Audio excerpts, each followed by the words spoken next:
असितगिरिसमं स्यात् कज्जलं सिन्धुपात्रे सुरतरुवरशाखा लेखिने पत्रमुर्विं लिखति अधिगृहीत्वा शारदा सर्वकालं तदपि तव गुणानामीश परं नयाति। गंगातरंगरमणीयजटाकलापं गौरी निरन्तरविभूषितवामभागं नारायणप्रियमनङ्गमदापहारं वाराणसीपुरपते भज विश्वनाथं। वाराणसीपुरपते भज विश्वनाथं। यत्र यत्र रघुनाथकीर्तनं तत्र तत्र कृतमस्तकाञ्जलिं बाष्पवारि परिपूर्णलोचनं मारुतिं नमत राक्षसान्तिकम्। हरे राम राम राम राम हरे हरे, हरे कृष्ण कृष्ण कृष्ण हरे हरे, हरे राम राम राम हरे हरे, हरे कृष्ण कृष्ण कृष्ण हरे हरे। बोले जगन्नाथ भगवान की, श्री बद्री विशाल भगवान की, श्री रंगनाथ भगवान की, श्री अयोध्यानाथ भगवान की, श्री विश्वनाथ भगवान की, श्री लक्ष्मी नारायण भगवान की, श्री हनुमतलाल जी महाराज की, श्री गंगा मैया की, श्री गौ माता की, सत्य सनातन धर्म की। नमः पार्वती पतये हर हर महादेव। अनंतानंत ब्रह्मांड नायक प्रात प्रब्रह्म परमात्मा परमेश्वर की अहेतु की कृपा से प्राप्त ये हमारा मनुष्य का जो शरीर प्राप्त हुआ है, उसको धन्य धन्य करने के उद्देश्य से हम आप बाबा विश्वनाथ की इस मुक्ति प्रदायनी क्षेत्र में बैठ कर के बाबा के ही श्री चरणों में काशी खंड को अर्पण करते हुए अपने जीवन को कृत्य करने का प्रयास कर रहे हैं।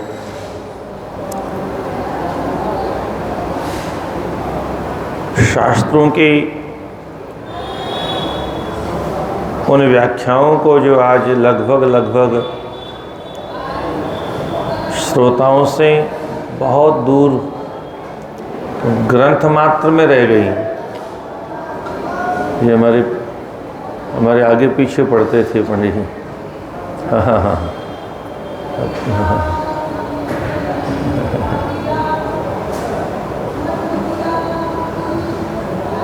और भी कुछ विद्यार्थी हैं यहाँ पर, तो कथा वथा भी बाँचते एक दो। हाँ।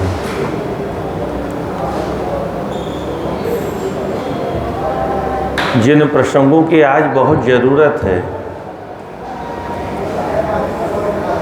क्योंकि समाज को अपने धर्म का ज्ञान इन ग्रंथों के द्वारा ही संभव होता है, और ये ग्रंथ लगभग लुप्त हो गए। पुस्तकालय में है, किसी विद्वान के पास में है, पर वक्ताओं के द्वारा इन ग्रंथों का ठीक से प्रवेशन हो नहीं रहा है। कथाएं भी कम होती हैं इन ग्रंथों की, विस्तार से कथा कोई करता नहीं, और इसलिए सारे प्रसंग ठीक से आते नहीं। जिनकी बहुत ज़रूरत है उन प्रसंगों का मैंने प्रयास किया है कि लोगों को ठीक ठीक ज्ञान हो। तो प्रातःकाल गृहस्थाश्रम की चर्चा चल रही थी। उस गृहस्थाश्रम में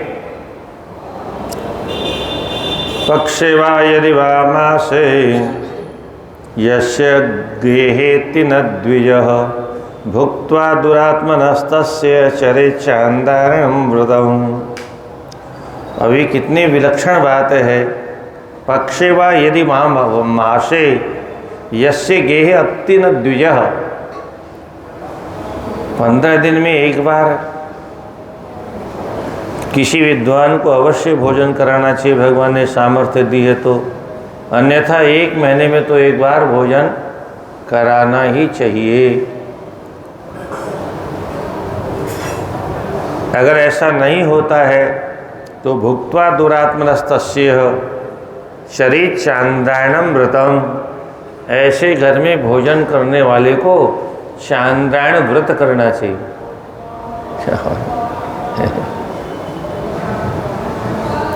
क्षत्रिणां दीक्षितानां च यतिनां ब्रह्मचारिणां एतेषां सूतकं नास्ति ऋत्विजां कर्म कुकुर्वताम्। यजमान के किसी कार्यक्रम में जो वर्ण हो चुका है विद्वानों का, उनके घर में कदाचित कोई सूतक लग गया तो क्या होना चाहिए? तो यहाँ स्पष्ट लिखा है, किसी यज्ञ के सत्र में कोई दीक्षा ले चुका है, यतिनाम ब्रह्मचारिणाम, और यति है तो उसको सूतक नहीं लगता है, और ब्रह्मचारी को सूतक नहीं लगता है।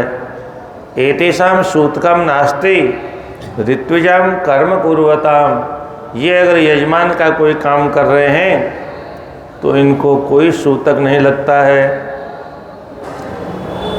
गणान्नम गणिकान्नम च यदन्नम ग्राम याजके। गणों का अन्न और गणिका माने वेश्या का अन्न नहीं खाना चाहिए। ग्राम याजके, जिनका यज्ञ नहीं कराना चाहिए, अपात्र लोगों का जो यज्ञ कराते हैं उनका भी भोजन नहीं करना चाहिए। और प्रथम बार गर्भावस्था धारण किया है जिस देवी ने, उसके यहाँ भी भोजन नहीं करना चाहिए। भुक्त्वा चांद्रायणम चरेत, चांद्रायण व्रत करना चाहिए। कदाचित भोजन करने का अवसर आ जाए तो।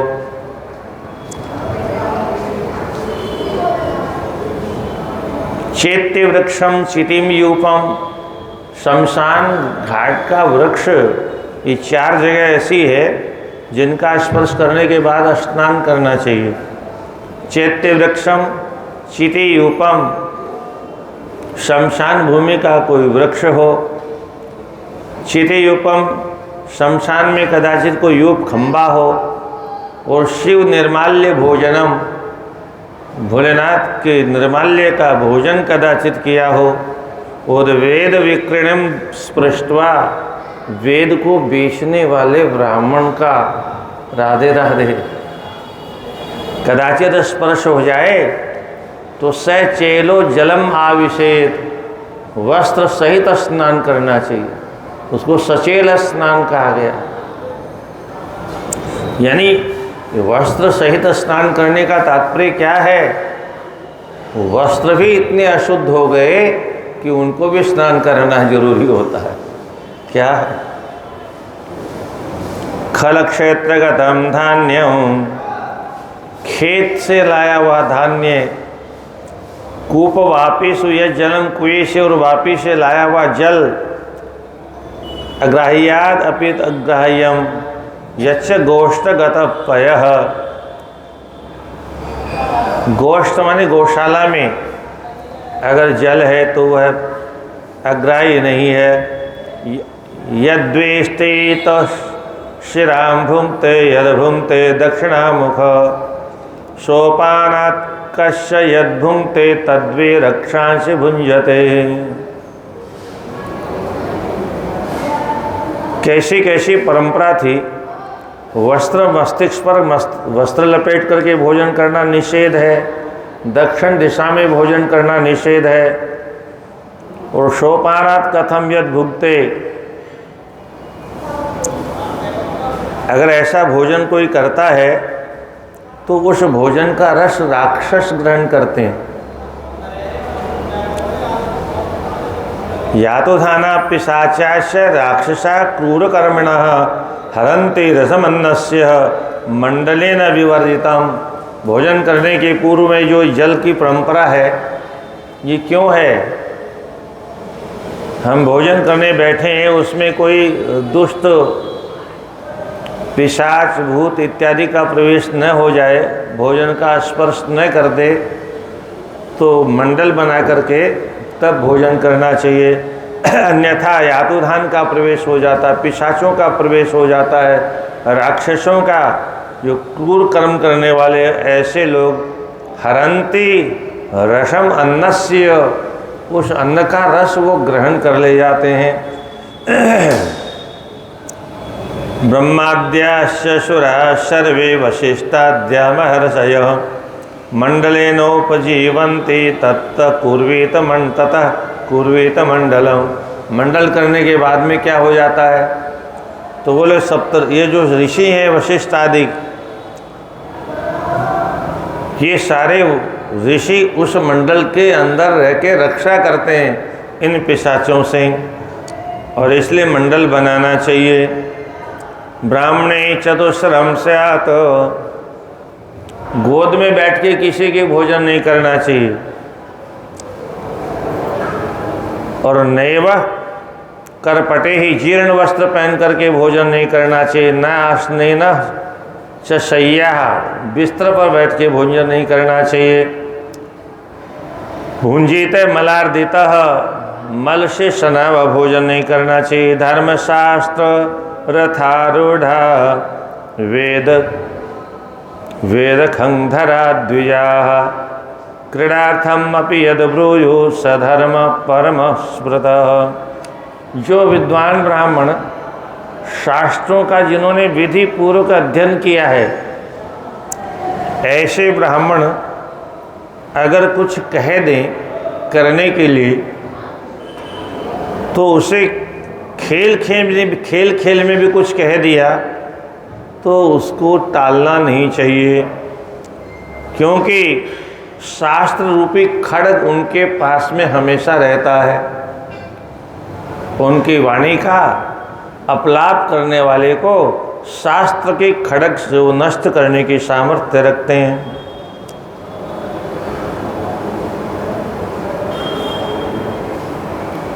नील रक्तम च यद वस्त्रम, आजकल तो पता नहीं क्या करते हैं, नील बहुत देते थे पहले सफ़ेद कपड़े में, बहुत निषेध माना गया। नीले रंग का वस्त्र भी नहीं पहनना चाहिए। नील रक्तम तो यद वस्त्रम, जो हमारे यहाँ निषेध है वो दूसरों के यहाँ वो अच्छा माना गया। काला वस्त्र हमारे यहाँ निषेध है, उनका काला वस्त्र ही अच्छा माना जाता है। क्या उल्टा करने की परंपरा है, हम उल्टा करेंगे। क्या क्या उल्टा करोगे? खाना तो वहीं से खाना है, देखना तो आंखों से है, सुनना तो कानों से ही है, काम तो हाथी से करना, चलना तो पैरों से ही है। सूर्य को नमस्कार तो नहीं करेंगे हम, पर प्रकाश तो सूर्य का ही प्रयोग करते हो है। ये हमारे देवता हैं सब, इन देवताओं का प्रयोग नहीं करना चाहिए लोगों को। कोई और विधि बनानी चाहिए सांस लेने की, सूर्य के प्रकाश में नहीं देखना चाहिए, पर कहाँ से लाएंगे? जल तो देवता है, हमारा जल क्यों पीते हैं? नहीं पीना चाहिए, कोई और प्रयोग करना चाहिए। हम पूर्व में बैठते हैं मुँह करके तो पश्चिम में मुँह करके बैठते हैं। स्त्रीणाम क्रीडार्थम संयोगे शयनीये च न दुष्यते ही। शयन के समय में इन वस्त्रों का प्रयोग हो सकता है, खेल खेल में इनका प्रयोग हो सकता है, बाकी इनका प्रयोग निषेध है।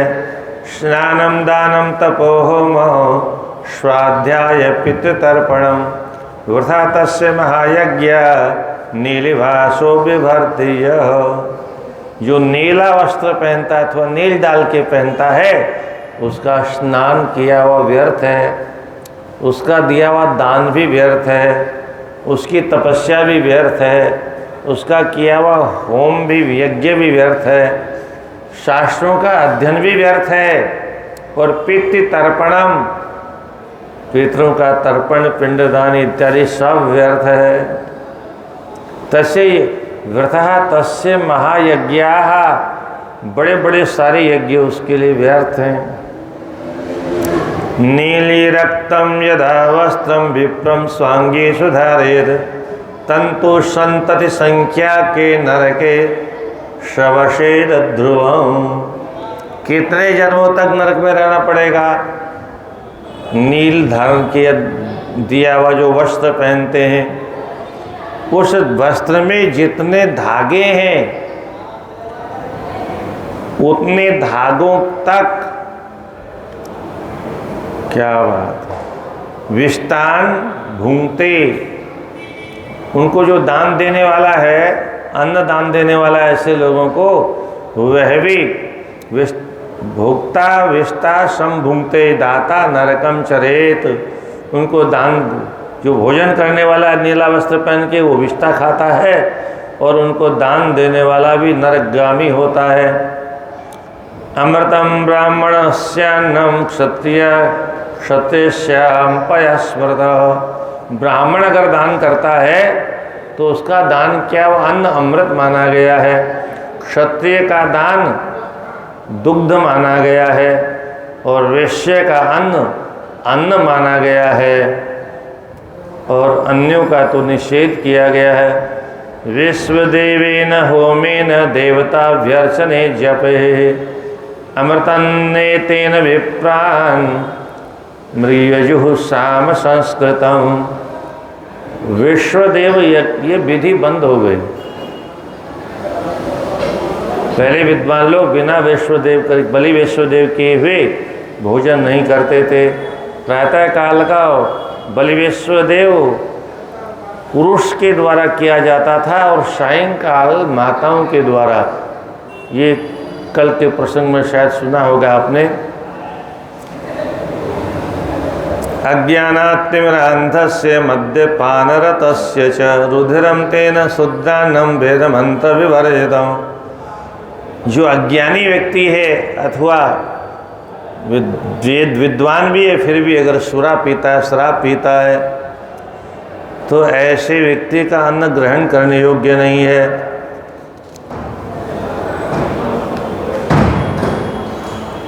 कामिनीषु विवाहे च गवाम भुक्ते धनक्षय। झूठ कहाँ बोलना चाहिए, वैसे तो असत्य बोलना निषेध है, फिर भी कुछ ऐसे स्थल होते हैं जहाँ पर झूठ बोलना भी पुण्य प्रदान करने वाला होता। शुक्राचार्य तो कहते हैं स्त्रीषु नर्म विवाहे च वृत्यर्थे प्राण संकटे गो ब्राह्मणार्थ हिंसायाम नशात् जुगुप्सितम्। स्त्रीषु नर्म विवाहे च, माताओं के सामने घर में अगर कभी कोई विशेष बात हो तो उसको छिपाने का संकेत किया गया शास्त्रों में। झूठ बोल देना चाहिए। हम माता कहेंगे ऐसा क्यों किया जाता है, ऐसा इसलिए किया जाता है। कुंती की कथा आपने सुनी होगी। अविवाहित अवस्था में सूर्य भगवान दुर्वासा जी आए बचपन में सेवा की, दुर्वासा जी बहुत प्रसन्न हुए। ये सब कड़ियाँ हैं, भावी कड़ियाँ हैं जो भावी भविष्य में होने वाली घटनाओं को सामने रख करके ऋषि लोग पहले से योजना बनाते हैं भगवान की इच्छा से। वो मंत्र क्यों दे गए? उनको मालूम था इनके संतान नहीं होने वाली, इन मंत्रों से ही संतान होगी इस बालिका के। दुर्वासा जी को ये ज्ञान था इस बालिका को पति से संतान होने वाली नहीं है, तो देवताओं के मंत्र दे गए और कहा बेटी कभी जरूरत हो तो इन मंत्रों का प्रयोग कर लेना। अब खेल खेल में उसने एक देवता को बुला लिया, जो ये मंत्र बोला सूर्य भगवान सर से आके, देवी तुमने हमको बुलाया? बोले हाँ प्रभु, मैं तो इन मंत्रों को देख रही थी, ये सही है कि गलत है? तो बोले मैं तो आ गया हूँ। बोले महाराज दर्शन हो गया, आप पधारो। बोले ऐसे कैसे चला जाऊँगा, मैं तो संतान दे के जाऊँगा। अरे बोले महाराज अनर्थ हो जाएगा, कुंवारी अवस्था में संतान, कलयुग तो है नहीं, कलयुग तो फिर भी चल जाता है, कैसे चलेगा? बोले चिंता मत लो, तुम्हारा कुमारी भंग नहीं होगा, तुम कन्या ही बनी रहोगी। अभी इसको और अगर जड़ में जाएंगे तो बात समझ में आएगी। एक सहस्त्र कवच नाम का राक्षस था। ये करण कौन है? शास्त्रों की सभी जगह की कड़ियों को बिना जोड़े ऐसी घटना क्यों घटी, सूर्य ने ऐसा क्यों किया, ये आक्षेप करना मूर्खता है। कदाचित संदेह हो तो विद्वानों से जाके पूछना चाहिए। सहस्त्र कवच नाम का राक्षस था। सहस्त्र कवच तो नाम बाद में पड़ा। सूर्य भगवान की आराधना करके उसने 1000 कवच प्राप्त किए। 1000 कवच युद्ध में राजा लोग पहनते थे ना, बाण वगैरह न लगे।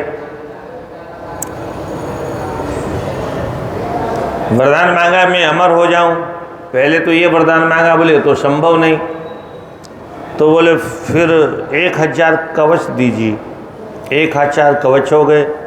बोले अब इन 1000 कवचों में से एक कवच जो तोड़े वो पहले 1000 वर्ष मुझसे युद्ध करे। कितने वर्षों तक? 1000 वर्षों तक मुझसे युद्ध करे और उसके बाद एक कवच तोड़ दे और फिर तोड़ते ही मर जाए। है ऐसा करते करते मेरे 1000 कवच जो तोड़े वो मुझे मारे। अब जब मर ही जाएगा वो एक ही कवच तोड़ के, तो फिर 1000 कवच कैसे तोड़ेगा? तो मृत्यु हमारी होगी ही नहीं। मतलब इतनी चालाकी की उसने कि न तो नौमंते, न तो रहेगी बांस, न बजेगी बांसुरी, न तो कोई मुझे 1000 वर्ष तक पहले तो युद्ध ही नहीं करेगा।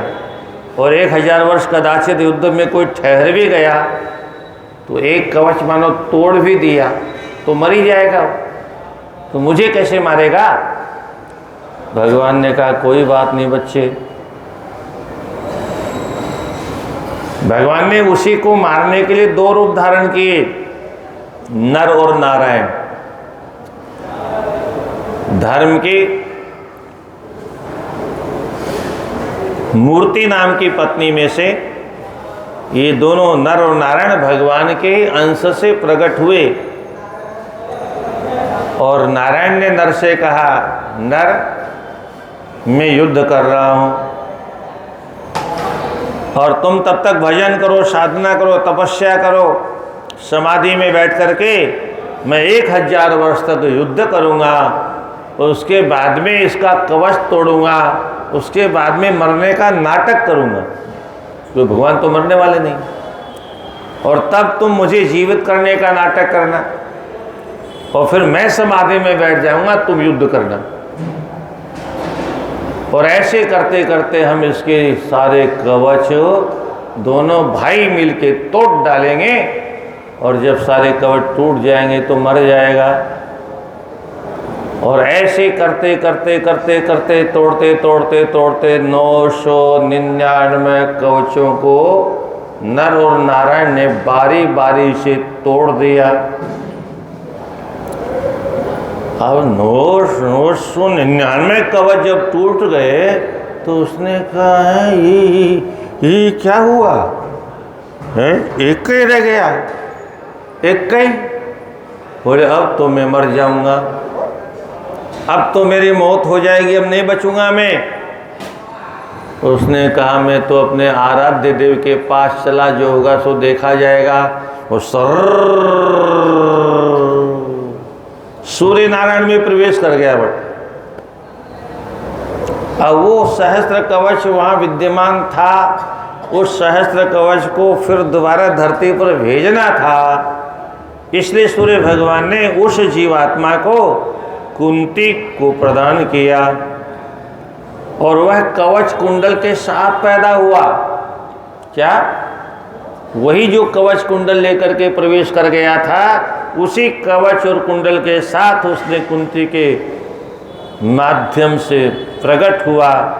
कुंती ने उसे पिटारी में रखा और जल में प्रवाहित कर दिया। नदी में एक सूत स्नान कर रहा था, उसने देखा क्या है इसमें, तो देखा बालक है। उसको तो आनंद आ गया, क्योंकि उसके घर में संतान नहीं थी। उसकी धर्मपत्नी का नाम था राधा। राधा ने पाला पोषा बड़ा किया, राधे कहलाते।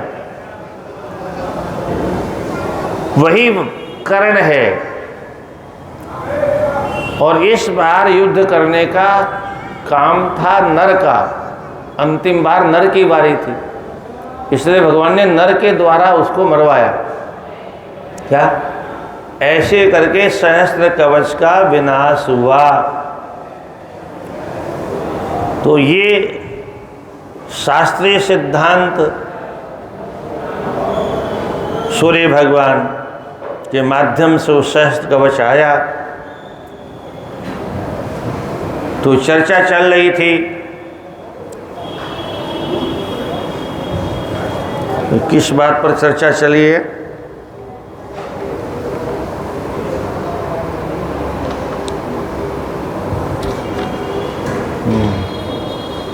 कामनेषु विवाहे च गवाम भुक्ते रक्षये ब्राह्मणाम भ्युपत्तो च सप्ते नास्ति पातकम। हाँ, तो माताओं के पास में झूठ बोलने में दोष नहीं लगता, इस पर चर्चा चली। तो अब क्या हुआ? कर्ण युद्ध हो गया, कर्ण की मृत्यु हो गई। अब क्या हुआ? सबका तर्पण होने लगा। युद्ध के बाद में मरे हुए पूर्वजों का तर्पण प्रारंभ हुआ। और सबका जब तर्पण युधिष्ठिर ने कर दिया, तो कुंती मैया ने धीरे से अपने बेटे से कहा, बेटे कर्ण के नाम का तर्पण करो। युधिष्ठिर ने कहा, क्यों मैया? कर्ण हमारा कौन लगता है? हमारे परिवार का नहीं, हमारे खानदान का नहीं, उसका तर्पण क्यों करें? अब बेचारी माँ क्या बोले। ठाकुर जी आए बीच में, द्वारकाधीश आए, बोले युधिष्ठिर मैं बताता हूँ आपको, कर्ण कोई और नहीं था भाई साहब, आपके बड़े भाई थे कर्ण। युधिष्ठिर ने सुना तो कांप गए। हो क्या कह रहे हो प्रभु? बोले मैं ठीक कह रहा हूं। ऐसा कैसे हो सकता है? आज तक हमें क्यों नहीं बताया गया इसको? माँ ने हमें क्यों नहीं बताया? वो भाई साहब वो कुंवारी अवस्था में उत्पन्न हुआ था, कानीन था, और इसलिए आज तक ये रहस्य छिपा रहा। अब तो मृत्यु के बाद में तो अब कोई बैर भाव रहा ही नहीं है। अब तो आप अपने बड़े भाई होने के नाते कर्ण को तिलांजलि प्रदान करो। युधिष्ठिर ने कहा तिलांजलि तो बाद में ठीक है, दूंगा, कोई बात नहीं, पर मेरे से छिपाया क्यों आज तक है? और तब युधिष्ठिर ने अपनी माँ को शाप दिया, नारी जगत को शाप दिया।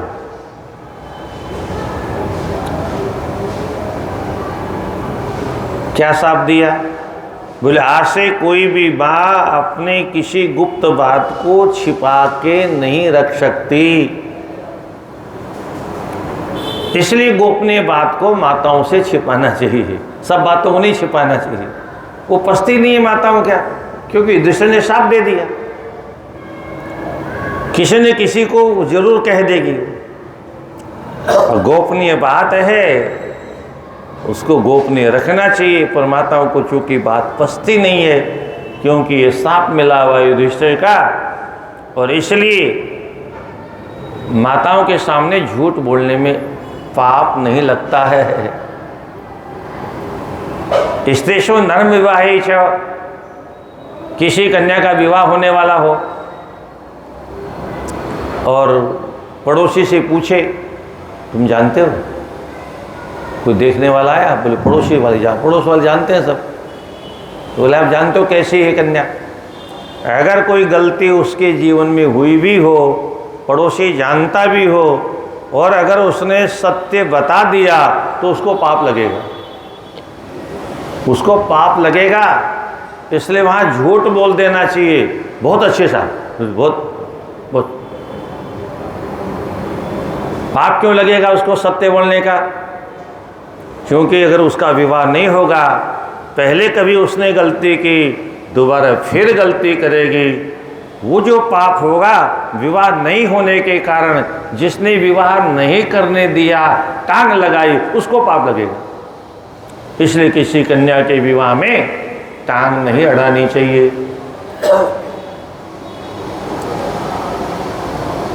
पुराने जमाने में नाई देखते थे क्या, वो बाद में माता पिता देखने लगे। तो एक बम्बई का परिवार था, उसने अपने नाई को भेजा कलकत्ते में, फलाने परिवार में जाकर के देख के आओ कन्या कैसी है। अब उस जमाने में वो कन्या थोड़ी कोयले जैसी सांवली थी, राधे राधे। तो वो 5,000 रुपये उस नाई को उसने दिए, बेटी के बाप ने। बोले हमारी इज्जत आपके हाथ। बोले आप घबराओ नहीं सेठ जी, चिंता मत करो, सब ठीक हो जाएगा।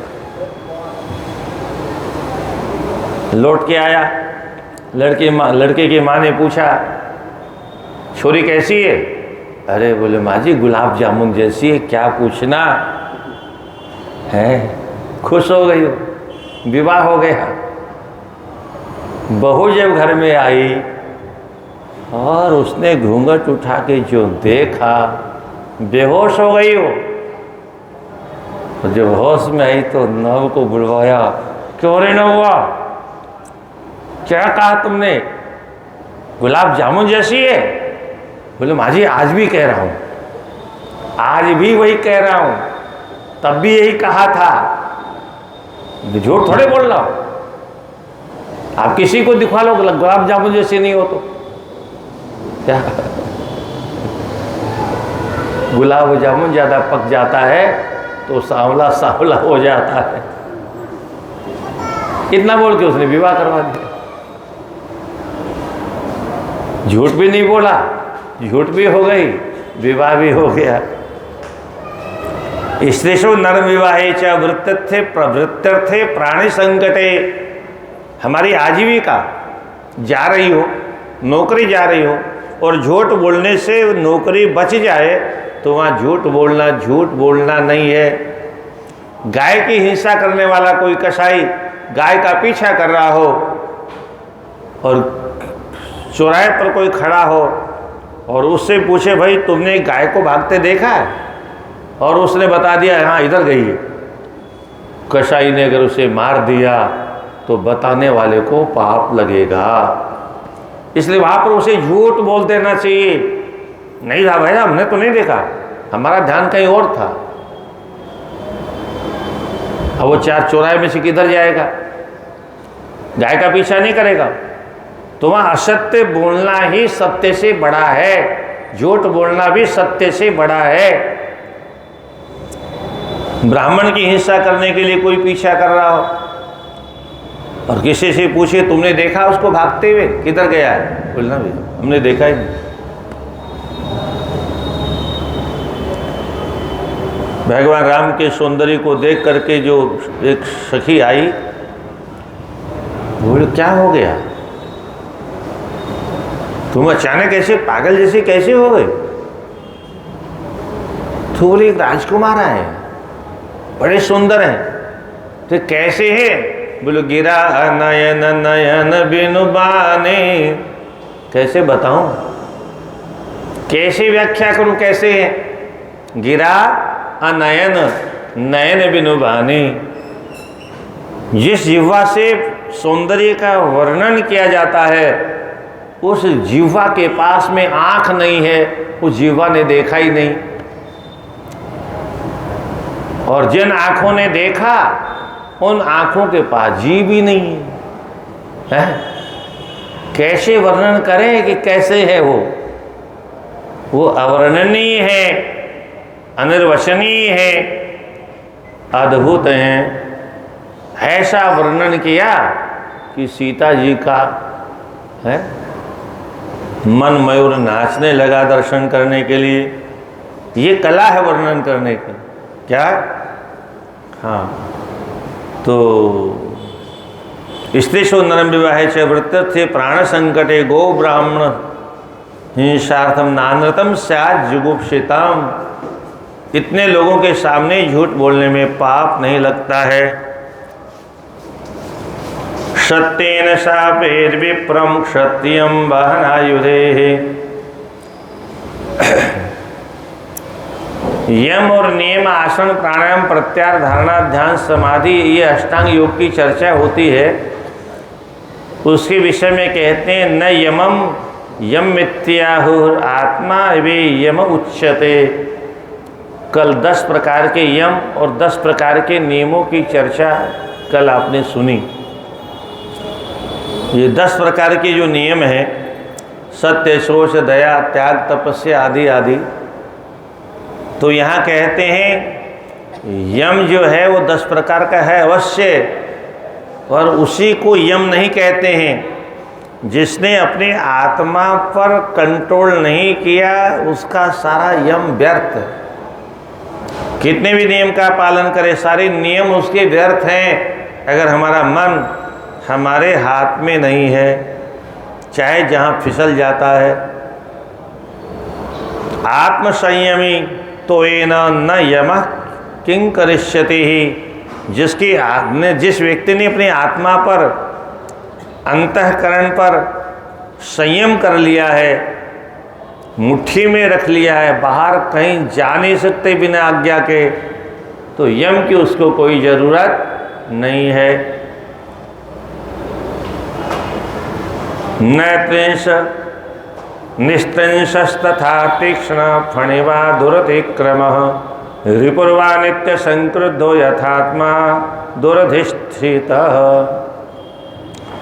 कोई बहुत कठोर वाणी का प्रयोग करता है तो बोले तलवार से ज़्यादा घायल करने वाली वाणी बोलता है, उसको तलवार की कोई ज़रूरत ही नहीं है। बहुत से नेता लोग भाषण देते हैं तो दंगा हो जाता है। क्या?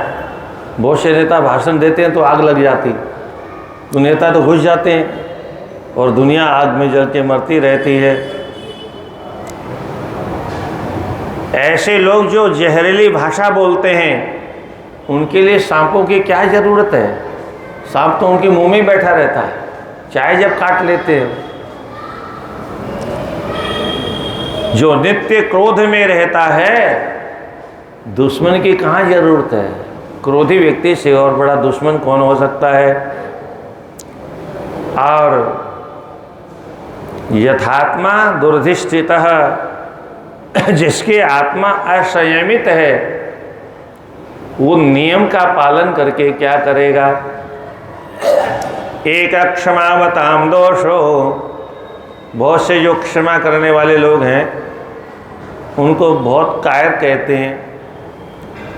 तो बोले कोई बात नहीं, एक ही दोष तो है, यही तो कहेगा क्षमा करने के बाद में, बोले कायर है, कमज़ोर है, कोई बात नहीं। पर वाद विवाद करके, झगड़ा करके, युद्ध करके, किसी की हिंसा करने का हमने पाप नहीं किया है। इसलिए कोई अशक्त कहे, कमज़ोर कहे तो कहने दो।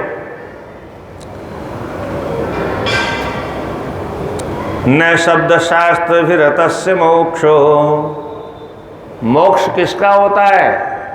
तो बोले चाहे जितना बड़ा शास्त्रज्ञ हो, जरूर नहीं कि वो शास्त्रों को जानता है तो उसकी मुक्ति हो जाएगी। क्या? हमारे यहाँ तो यहाँ तक लिखा है,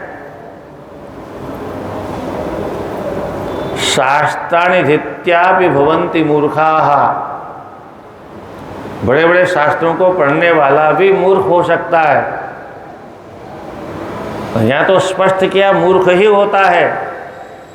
कौन? जो शास्त्रों में लिखे हुए सिद्धांतों का पालन नहीं करता। उपदेश तो देता है, बड़ी बड़ी बातें करता है, वो सुनते हैं ना, वो पंडित जी ने कथा में कहा बैंगन नहीं खाना चाहिए, घर वाले क्या बैंगन आए हुए थे उसने फेंक दिए, भोजन करने बैठा तो थाली में बैंगन का साग नहीं था, तो बोले तुमने बैंगन क्यों नहीं बनाया आज? अरे बोले आपने कथा में, हम गए थे तो आपने मना किया था बैंगन नहीं खाना चाहिए। अरे बोले तो कथा के लिए थे। मना तो कथा वालों को, अपने लिए थोड़े ही है, तो ऐसा नहीं।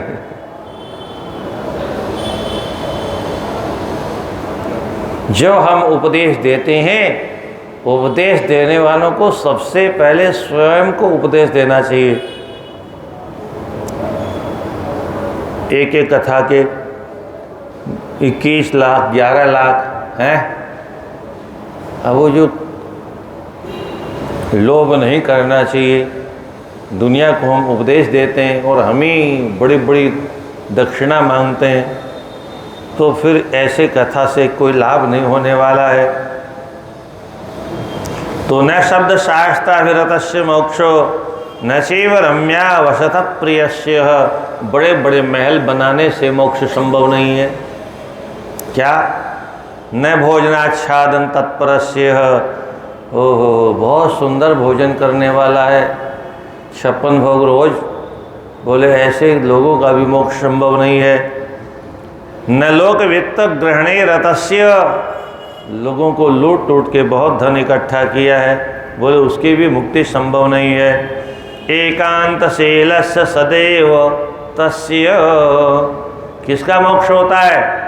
बोले हमेशा एकांत में रहता है, निरंतर भजन में लगा रहता है। सर्वेंद्रिय प्रीति निवर्तकस्य। इतने में सारा शास्त्र कह दिया एक पाद में श्लोक पे। सर्वेंद्रिय प्रीति निवर्तकस्य। अपनी संपूर्ण इंद्रियों को उनका प्रिय विषय कभी देता ही नहीं। आँख जो मांगे वो आँख को नहीं देता है, कान जो मांगे कान को नहीं देता है, जीभ जो मांगे जीभ को नहीं देता। जो जो प्रस्ताव रखते हैं सबको काटता जाता, नहीं ये भी नहीं, ये भी नहीं, ये भी नहीं, ये भी नहीं, नहीं चलेगा, नहीं चलेगा। बेचारी इंद्रियां सर पीट के रह जाती हैं। कैसा मालिक है, हैं? हमारे सारे प्रस्ताव ठुकरा देता है। स्वाध्याय योगे गतमानस मानसस्य। निरंतर स्वाध्याय में लगा रहता है, अपना मन अहर्निश भगवान के चरणों में रहता है, किसी जीव की हिंसा नहीं करता है। तस्य ध्रुवम मोक्षः। उसका निश्चित ही मोक्ष हो जाएगा। क्वेकांतशीलत्वमिहास्ति पुंस क्वचेन्द्रिय प्रीति निवर्तिरस्ति कयोगयुक्ति क्वच देव तेज्या काश्याम विनेभिर्सहजेन मुक्ति। जो एकांत में रहने वाला नहीं है, जिसको इंद्रियों से बहुत प्रेम है, जो अपने मन को परमात्मा से जोड़ नहीं सकता, योग नहीं कर सकता, ऐसे लोगों की मुक्ति काशी के अलावा कहीं नहीं। विश्वेश संशील नमेव योगस्तपस्य विश्वेश्वरपुरी निवास व्रतानि दानं नियमायमाश्रय स्नानं दुनद्यां यद उद्वहायाम। काशी में निवास करना ही योग है, यहाँ योग की जरूरत नहीं, क्योंकि योग बहुत कठिन है और कलयुग में तो और कठिन है।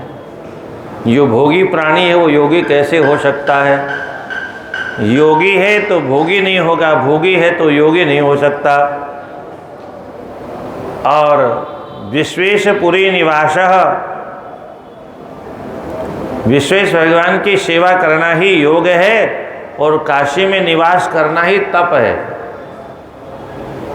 इसलिए पुरानी एक कहावत थी, सने चना चबेना गंग जल जो पूरे करतार, काशी कहूँ न छोड़िए विश्वनाथ दरबार। है चना चबेना गंग जल, जो पूरे जो मिल जाए समय से, भाग्य से, प्रारब्धवशात, पर काशी नहीं छोड़ना चाहिए। तो काशी में निवास करना ही योग है। और दानम, दान क्या है? बोले यद उदग वहायाम, उदग मानी उत्तर दिशा में बहने वाली, द्यु नद्याम, स्वर्ग से आई हुई जो गंगा है, उस गंगा में स्नान करना ही व्रत है, उसमें स्नान करना ही यम है, उसी में स्नान करना ही नियम है। नियम पूर्वक स्नान करो, सबका पालन हो जाएगा। न्यायागत धनस्तत्व ज्ञान निष्ठो तिथि प्रिय, श्राद्ध कृत सत्यवादी च गृहस्थोपि मुच्यते। जो गृहस्थ न्यायोचित वृत्ति से धन संग्रह करता है और तत्व ज्ञानी है, जानता है शरीर नाशवान है, जानता है संसार में कोई हमारा नहीं, परमात्मा के अलावा हमारा अपना कोई मित्र नहीं है, कोई अपना प्रिय नहीं है, और श्रद्धा पूर्वक सारे सत्कर्मों को करता है, सत्य बोलता है, ऐसे गृहस्थ होने पर भी वह मुक्त हो जाएगा। दीनांध कृपणार्थिभ्यो दत्वा न निर्विशेषत अन्नानि विशेषतः कृत्वा कार्याणि कर्माणि गृहस्थ से आपनुयात। दीनों को, दुखियों को, अंधों को, जो अर्थ चाहता है उनको धन देने वाले को, अन्न चाहने वाले को जो अन्नदान करने वाला है, वह गृहस्थ आश्रम में रह करके भी गृहस्थ आश्रम के सारे धर्मों का निर्वाह करने के बाद में भी मुक्त हो जाता है। इत्थम आचरतां पुंसां काशीनाथ प्रसीदति, काशीनाथ प्रसादेन काशी प्राप्तिस्तु मोक्षकृत। इस प्रकार से गृहस्थ आश्रम में रह करके जो नियमों का पालन करता है, भगवान विश्वनाथ उस पर प्रसन्न हो जाते हैं। और भगवान भोलेनाथ अवधरदानी हैं, जिस पर प्रसन्न हो जाते हैं उसको काशी का वास मिल ही जाता है। तो स सर्वतीर्थ सुस्नातः स सर्वक्रतु दीक्षितः स दत्त सर्वदानस्तु काशीन निसेविता। येन काशी निसेविता, जिसने काशी का सेवन कर लिया, उसने सर्वतीर्थ सुस्नातः, सभी तीर्थों में स्नान कर लिया। काशी में रहना सभी तीर्थों में स्नान की बराबरी करता है। और क्या विशेषता है काशी निवासियों के लिए? क्या खुशखबरी लिखी है यहाँ पर? यहाँ लिखा है सर्वक्रतु दीक्षितः, सभी यज्ञों की उसने दीक्षा प्राप्त कर ली, अर्थात सभी यज्ञों का संपादन कर लिया। दीन है, दुखी है, गरीब है, एक भी आहुति देने की क्षमता नहीं है, कहाँ से घी आएगा?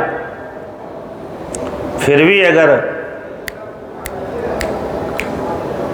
काशी में निवास प्राप्त हो गया तो सर्वक्रतु दीक्षितः, तो उसने सारे यज्ञ कर लिए। स दत्त सर्वदानस्तु, काशी में जो वास करता है, दान करने की कदाचित क्षमता नहीं है, तो भी उसने सभी प्रकार के दान कर डाले। इसके बाद में वानप्रस्थ धर्म का बहुत, और फिर संन्यास धर्म की चर्चा है। ये सब बहुत अद्भुत प्रसंग है जिनको बहुत सावधान होकर सुनना चाहिए। कुशित्वेवं गृहे विप्रो द्वितीयाद आश्रमात् परम, पहला आश्रम गृहस्थाश्रम जिसकी चर्चा प्रातःकाल हुई, और द्वितीय आश्रम है गृहस्थाश्रम। तो गृहस्थाश्रम में निवास करने के बाद जब तीसरा आश्रम आ जाए, कैसे पहचाने तीसरा आश्रम आ जाए?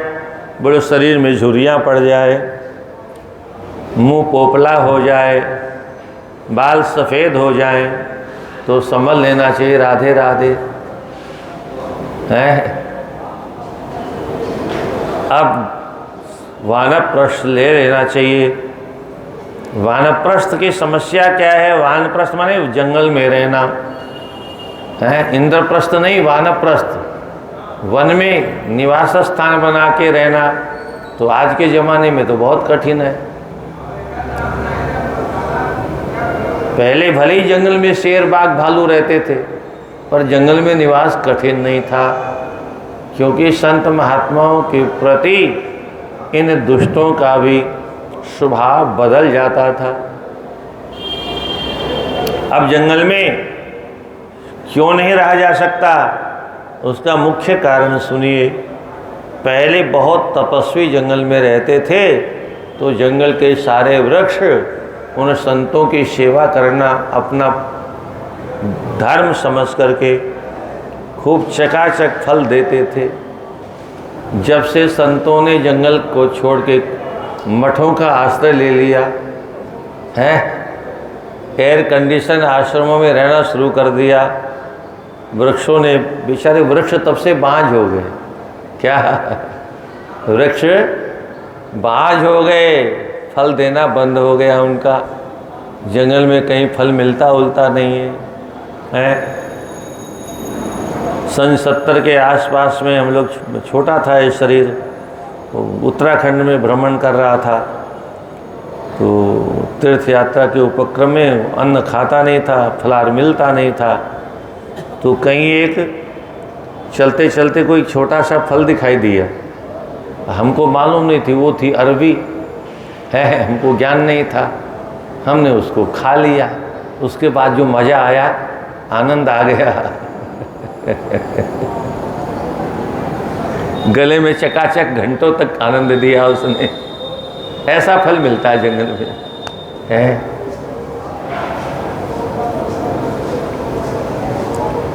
वृक्ष भी संतों की सेवा करने में अपने आप को सौभाग्यशील मानते हैं। जड़ है वो, इससे क्या होता है? उनके भीतर भी परमात्मा का निवास है। तो बलि पलित संयुक्त तृतीय आश्रम आविशेत, बाल जब सफ़ेद हो जाएं तो फिर वानप्रस्थ आश्रम में प्रवेश कर लेना चाहिए। उस समय क्या क्या करना चाहिए? बोले अपत्यापत्यमालोक्य ग्राम्याहार विसर्ज, संतान इत्यादि को, घर इत्यादि को सबको नमस्कार कर दे हैं। पत्नी अगर जंगल जाना चाहे तो साथ में चले, और बेटे पोतों के पास में रहना चाहे तो उसकी मर्जी, उनको सौंप दे। पत्नी पुत्रेषु संत्यज्य पत्न्या वा वनम आविशेत, पत्नी पुत्र को सबका त्याग कर दे, अथवा पत्न्या वा वनम आविशेत, पत्नी के साथ ही वन में प्रवेश करे। तो ये वन वाली परंपरा तो मैंने आपको बताई बंद हो गई। अब तीर्थों में रहने वाली परंपरा जिंदी है, यही वानप्रस्थ है। बहुत से लोग तो वानप्रस्थ के नाम से संस्था भी बनाने लगे। तो ये यहाँ रह करके कुछ लोग अपना भजन पूजन करके काशीवास करते हैं वृद्धावस्था में, वानप्रस्थ आश्रम में। मारवाड़ी सत्संग में भी बहुत से लोग रहते हैं, पहले भी रहते थे, आज भी रहते हैं। वशान चर्म चीराणि साग्नि मुन्नयन वर्तन, मृग चर्म धारण कर ले और सायं जटि सायं प्रगेशायी समस्तु लोम लखोम धृतः, नख और लोम इत्यादि नहीं काटने चाहिए। क्या बढ़ रहे हैं तो बढ़ने दो। ये सब दाढ़ी मूछ बनाने का वानप्रस्थी को अधिकार नहीं है। खाए क्या? बुरे जंगल में साग फल फूल जो मिल जाए उसी से अपना जीवन यापन करे। साग मूल फल एरवापी पंच ज्ञान, उसी से पंच यज्ञ भी करे। हाँ, वानप्रस्थ आश्रम में प्रवेश करने के बाद में ये नहीं कि वो पंच यज्ञ बंद हो गए। शास्त्रों का अध्ययन बंद नहीं करना चाहिए, तर्पण इत्यादि बंद नहीं करना चाहिए, हवन इत्यादि बंद नहीं करना चाहिए, अतिथि की सेवा करना बंद नहीं करना चाहिए और जीव जंतुओं को दाना डालना बंद नहीं। ये 5 यज्ञ हैं, इनको बंद नहीं करना चाहिए।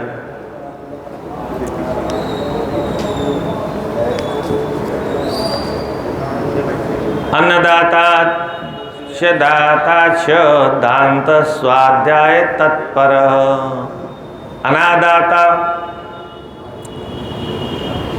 बिना दिए न रहे और अदांत अपने इंद्रियों को, दांत माने अपने इंद्रियों को वश में करके स्वाध्याय तत्पर वेद शास्त्रों का अध्ययन करता रहे और वैतानिक यज्ञ करे निरंतर। जुहियात अग्निहोत्र यथाविधि, अग्निहोत्र भी साथ में लेकर के जाए। इस प्रकार से पुरुडाश इत्यादि प्रदान करते हुए स्वयं प्रत शलवणम खादेद स्नेह फलोद्भवम, फल इत्यादि को खा करके जीवन यापन करे। वानप्रस्थ में जो निषेध पदार्थ हैं उनके लिए भी यहाँ संकेत किया। वर्जे छेलु शीघ्रुंच, मांसाहार नहीं करना चाहिए, शाक मूल फल इत्यादि के अलावा और कुछ नहीं खाना चाहिए। खेती से उत्पन्न किया हुआ अन्न नहीं लेना चाहिए, स्वतः उत्पन्न होने वाला अन्न स्वीकार करना चाहिए। सांवा इत्यादि का चावल वो स्वतः होता है, इसलिए वो उसको फलाहार के रूप में मानते हैं आज भी। ग्राम्याणि फल मूलानि फालजान्यंजत संत्यजेत, हल से जुते हुए इनका त्याग कर देना चाहिए। कैसे खाए? बोले दांत को ही ऊखल बना करके उसी का प्रयोग करना चाहिए। ये सब उखल नहीं रखना चाहिए, वहाँ भी मेक्सी उक्सी रख लिया और पीसने के लिए कोई ज़रूरत नहीं है। अश्मकुट्टो अथवा पत्थर से कूट करके खा ले। इस प्रकार से सद्य प्रक्षालको वास्य अथवा मांस संचयी, नित्य निरंतर ताजा ले आए अथवा 1 महीने का संचय किया हुआ फल इत्यादि स्वीकार करे। इस प्रकार से न सकता एकांत राशि, निरंतर एक समय रात्रि में यदि किंचित भोजन करे अथवा सत्काला सनोपिवा 6 दिन के बाद में भोजन करे अथवा चांद्रायण व्रत करता हुआ वन में निवास करे अथवा पक्ष भुक व मास भुक 15 दिन में एक बार भोजन करे, नारायण नारायण नारायण, अथवा 1 महीने में एक बार भोजन करे। हैं? कलयुग में कहाँ संभव है? वैखानस्मतस्तस्तु फलमूलासनोऽपि वा तपसा शोषे देहं पितृदेवांश तर्पयेत।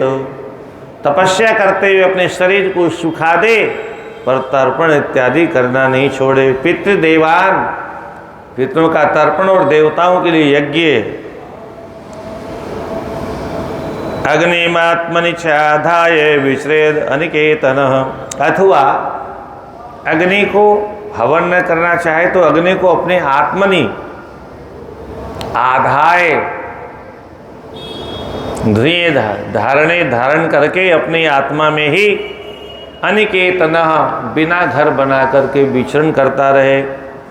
भिक्षेत प्राणयातार्थम तापसा वनवासिनः, वन में निवास करे और प्राणों का संचालन करने के लिए भिक्षा का चयन करे। ग्राम्यदानीय वाष्णेयाद अष्टो ग्रासान अवसन्वने, गांव से मांग करके लाए 8 ग्रास, इससे ज़्यादा भोजन नहीं करे। इत्यमराश्रमी विप्रो ब्रह्मलोके महीयते, ऐसा जो ब्राह्मण वानप्रस्थ का नियम लेता है वो ब्रह्मलोके महीयते, वो सत्य लोक में निवास प्राप्त करता है। इसके बाद में संन्यास धर्म की चर्चा है। अतिबाह्यायुषो भागम तृतीय मिति कानने, आयुषस्तुर्यांशांशे त्यक्त्वा संज्ञान परिव्रजेत। तीसरा आश्रम जो पूरा हो जाए तो चतुर्थ आश्रम में सबका सभी प्रकार से त्याग करके परिव्रजेत, सब कुछ छोड़ के सन्यासी हो जाए। ऋणत्रयम संशोध्य तनुत्पाद्य सुतानपि तथा यज्ञानेष्ट्वा च मोक्षमिच्छन् व्रजत्यध। 3 प्रकार के जो ऋण होते हैं उन ऋणों से मुक्ति प्राप्त करने के बाद में अपने पुत्र इत्यादि को सब प्रदान करके आयुषस् तुरीयांश, आयु का जो चौथा अंश शेष रह गया है, ये पुरानी परंपरा में 5 वर्ष से 25 वर्ष तक ब्रह्मचर्य आश्रम, 25 वर्ष से 50 वर्ष तक गृहस्थ आश्रम और 50 वर्ष से 75 वर्ष तक वानप्रस्थ आश्रम और 75 वर्ष से 100 वर्ष तक संन्यास आश्रम। अब कोई कहे कि 50 वर्ष में हमारे तो बच्चे छोटे हैं, तो बोले भले ही छोटे हों कोई फर्क नहीं पड़ता। आश्रमात आश्रमम गच्छेत,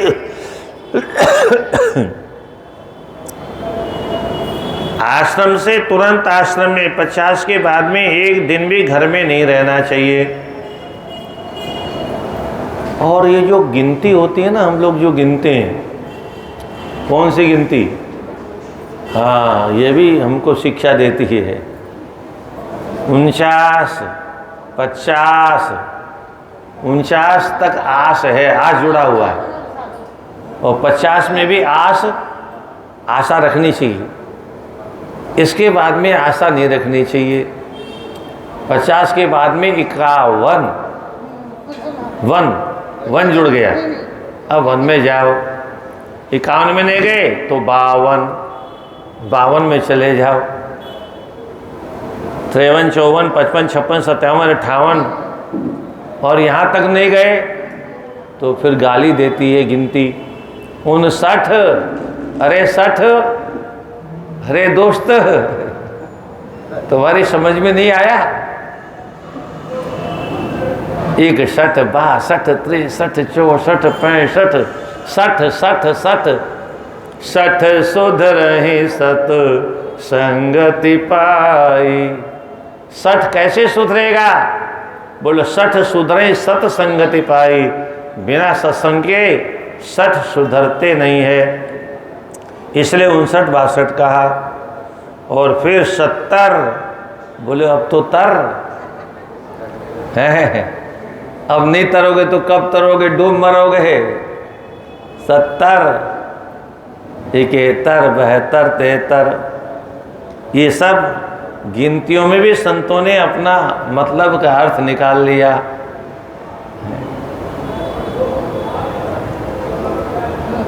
यज्ञानिष्ट्वा च मोक्षमिच्छन् व्रजत्यध, अगर नहीं जाता है तो व्रजत अधः व्रजति, फिर निम्न लोकों में जाएगा, नारकी योनि में जाएगा। मनांगपि च भूतानां यस्माद् उत्पद्यते भयं सर्वभूतानि तस्य पृच्छन् अंत्यभयं सदा। संसार का कोई भी पदार्थ जब तक हम संग्रह करते रहेंगे उसमें भय हमको प्राप्त होता रहेगा। शोर, वो जो बेचारा भिखारी है ना, उसकी गुदड़ी चली जाए तो समस्या खड़ी हो जाएगी उसके लिए, क्योंकि वही सबसे बड़ा धन है उसका। है क्या करेगा, ठंडी मर जाएगा, तो उसका भी भय उसको बना रहता है। महात्मा लोग एक दृष्टांत कहते हैं, बड़ा अटपटा सा है। तो बोले एक महात्मा थे तो थाने के पास में अपना डेरा डाल रखा था। तो पुलिस वाले बैठते उठते रहते थे, हंसी मजाक भी करते थे। तो एक बार पुलिस वाले को ज़्यादा मजाक करने का मन किया तो उनकी गुदड़ी उठा के ले गया।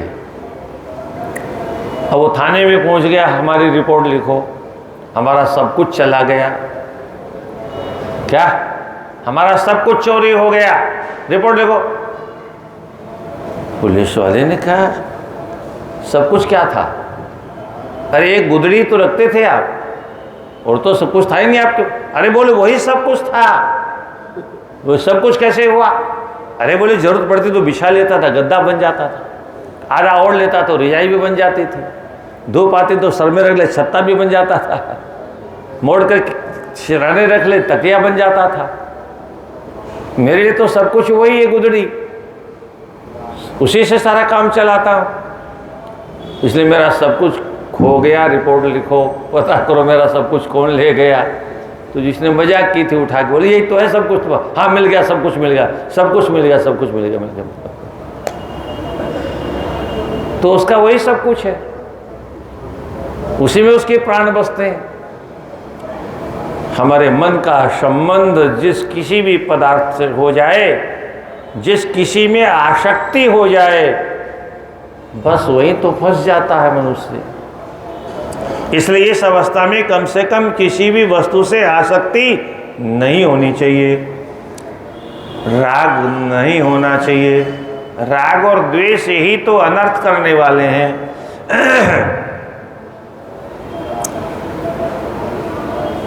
मनागभिभूत एक एव चरे नित्यम अग्नि मनग्निरनिकेतनः। सन्यासी को अकेले विचरण करना चाहिए, किसी का संग नहीं करना चाहिए, क्योंकि साथ में कोई भी रहेगा तो थोड़ा बहुत भी उससे अगर प्रेम हो गया, उसमें मन लग गया, तो फिर वो कहाँ चला गया, वो कहाँ चला गया, वो कहाँ चला गया है। क्यों हिरण बनना पड़ा भरत जी को? क्योंकि सब कुछ तो छोड़ दिया, उस हिरण के छोटे से नन्हे से बच्चे के ऊपर आसक्ति हो गई, राग हो गया, बस मन उन्हीं में लग गया, भजन पूजा सब बंद हो गया, मेरा बच्चा मेरा बच्चा मेरा बच्चा।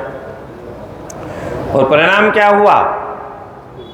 यम यम वापि स्मरन् भावं त्यजन्त्यन्ते कलेवरं तम तमेवैति कौन्तेय सदा तद्भाव भावितः।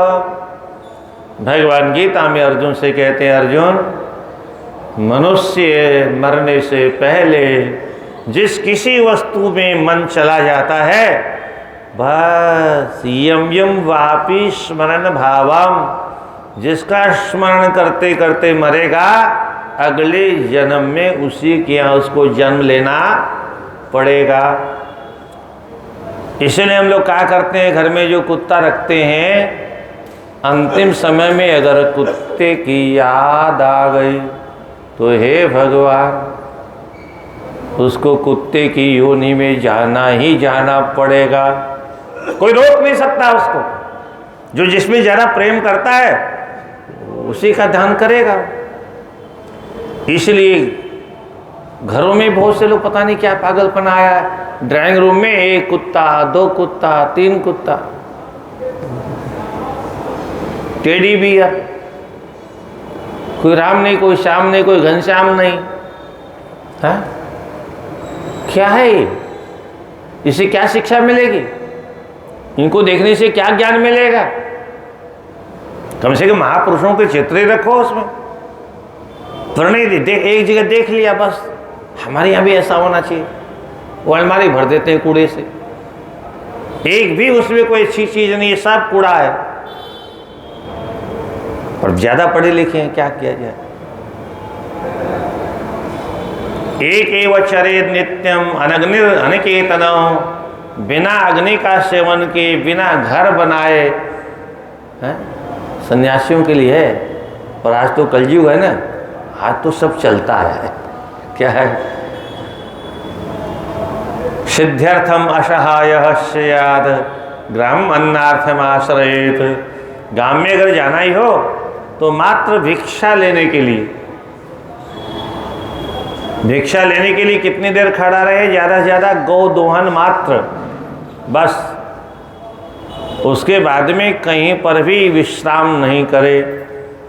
करतल भिक्षा तरुतल वास, किसी पेड़ के नीचे रह ले।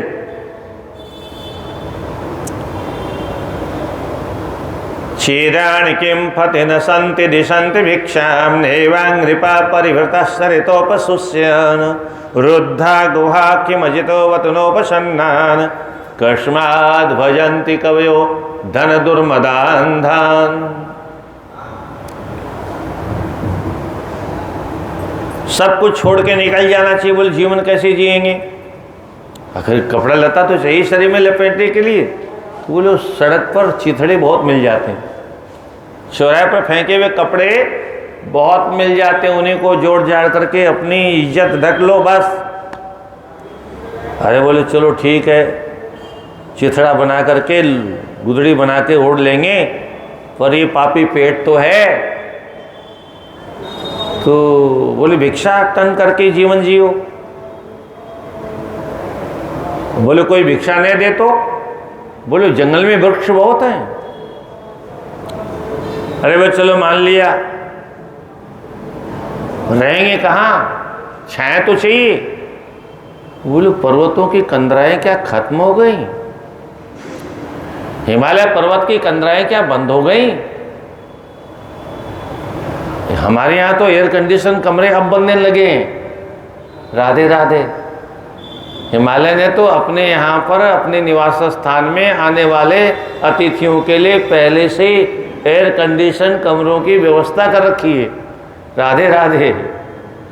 है हिमालय पर्वत में सब एयर कंडीशन है। पर दुर्भाग्य ये है कि कलयुग में कोई घर जाने को तैयारी नहीं है, है? महल बनाएंगे, उसके लिए चेला चाटी बनाएंगे। वो आगे एक श्लोक आएगा इसी में, सन्यासी होकर के एक कोड़ी भी अगर इकट्ठा करता है, हे भगवान, कितने वर्षों तक नरकों में रहना पड़ता है। सन्यासी बनना बहुत कठिन काम है।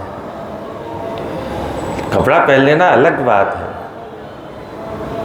सन्यास का जो संकल्प होता है इतना भयंकर होता है, तो सुनो तो रोंगटे खड़े हो जाए। इतने नियम है। हम एक का नियम पालन नहीं करते, खाली रोटी के लिए सन्यास ले लिया, क्या फायदा हुआ?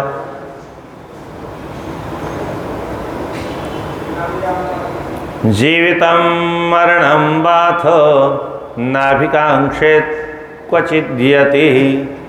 यति को न तो जीने की आशा करे, न मरने से डरे। हम इतने वर्ष और जिएंगे, क्या करें? आ जाए मृत्यु, कल आ जाए मृत्यु, अभी आ जाए मृत्यु, है? या मरबे ते जग डरे, मोरे मन आनंद। कब मरी हो कब पाए वो पूर्ण परमानंद। है? कब मरी हो कब पाए वो, कब मरूंगा और कब वो परमात्मा मिलेंगे, वो आनंद कंद परमानंद भगवान श्याम सुंदर कब मिलेंगे? यहां से जाऊंगा तभी तो। इसलिए दुनिया मरने से भले डरती हो, फक्कड़ मरने से डरता नहीं है। हमारे पास क्या है जो कोई ले जाएगा? हमने तो सब छोड़ दिया। पर है बहुत कठिन काम। हमारे वृंदावन में एक कोई घर से वैराग्य हो गया, तो वृंदावन में उसने प्रवेश चलते चलते वृंदावन में प्रवेश कर रहा था तो वही सीमा में एक फक्कड़ पड़ा था पुराना, उसकी नज़र पड़ गई। वो समझ गया ये भी कोई हमारे तरह से नया पागल आ गया है। उसने पूछा कहाँ जा रहे हो? बोले वृंदावन। बोले पागल हो गए क्या? क्यों जा रहे हो उधर? क्या समस्या है, क्यों न जाए इधर? बोले मायात पंथ पदवीमरथ्य दिगंबर कोपितमाल नील विन्यस्त हस्तोपि नितंब बिंब धूत समाकर्षति चित्त वित्तम। उधर मत जाओ, कहीं और चले जाओ। बोले नहीं हमको तो इधर ही जाना है। बोले भैया मैं भुक्तभोगी हूँ और इसलिए तुमको सावधान कर रहा हूँ, ये रास्ता बहुत खतरनाक है। बोले क्यों खतरनाक है, ऐसी क्या विशेषता इस रास्ते पर? बोले मायात पंथ पथिवीमरथ्य, ये मार्ग बहुत भयंकर है। बोले कारण तो बताओ। बोले इस रास्ते पे एक चोर रहता है। तो शायद आने वाले ने कहा चोर मेरा क्या चुराएगा, मेरे पास तो कुछ है ही नहीं, मैं तो सब छोड़ के आया हूं। दिगंबर कोपितमाल नील, चोर कैसा है उसकी व्याख्या की। दिगंबर, अभी कन्हैया कपड़े नहीं पहनते हैं, दिगंबर है। तमाल नील, तमाल वृक्ष के समान नील मणि घनश्याम है। जानते हो उधर जाओगे तो क्या होगा? अरे बोले मेरे पास कुछ नहीं, चिंता मत करो। बोले तुम क्या समझते हो वो सोना चांदी चुराता? नहीं नहीं नहीं नहीं नहीं, नहीं। सोने चांदी की उसको जरूरत नहीं, ये तो उसी का बनाया हुआ है। बोले फिर क्या चुराएगा? बोले धूत समाकर्षति चित्त वित्तम, हमारा तुम्हारा जो मन रूपी धन है, चित्त रूपी धन है, उसको चुरा लेगा। और जब वो चित्त को चुरा लेगा तो तुम्हारा मन दुनिया के किसी लायक रह नहीं जाएगा, फिर उसी के पीछे पागल हो जाओगे। इसलिए मैं तुमसे कहता हूँ, मैं तो भोग चुका हूँ, हैं? तुम तो बचो कम से कम। ऐसा है परमात्मा, सब कुछ छीन लेता है, पर हम स्वयं अगर सब कुछ छोड़ दें तो फिर कोई चिंता की बात। पर ऐसा होता कहाँ है, ऐसा संभव कहाँ होता? और विशेष करके आज के युग में आए थे हरिभजन को, होटल लगे कपास, कुछ था छोड़ के आए भी तो यहाँ और फंस गए, उल्टा हो गया मामला।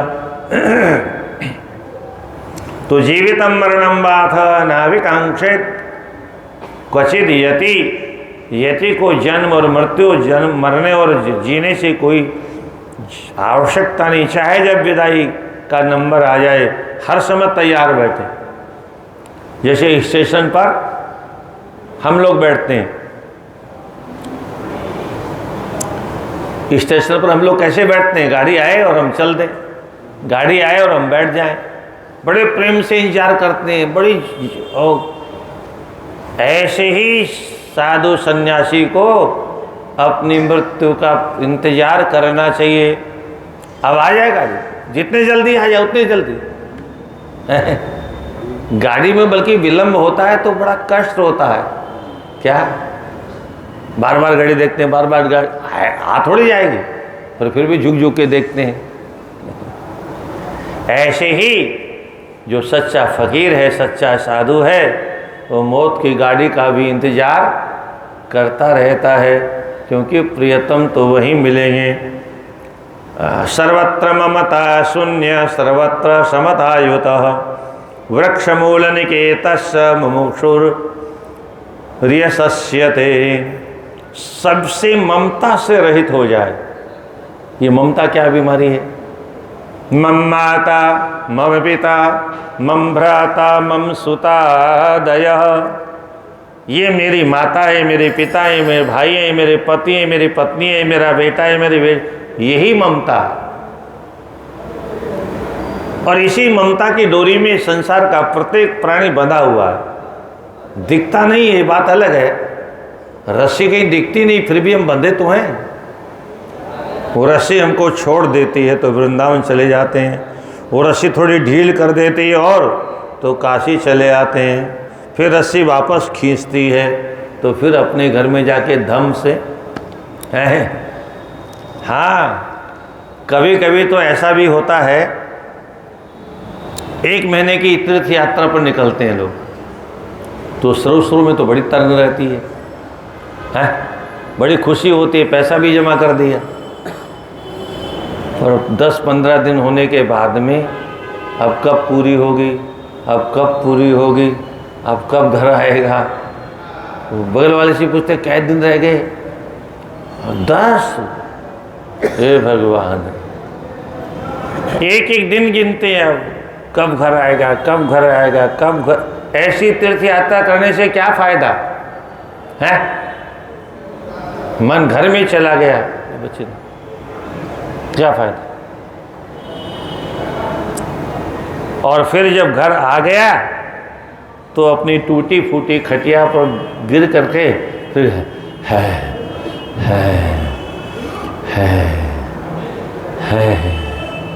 अब शांति मिली क्या?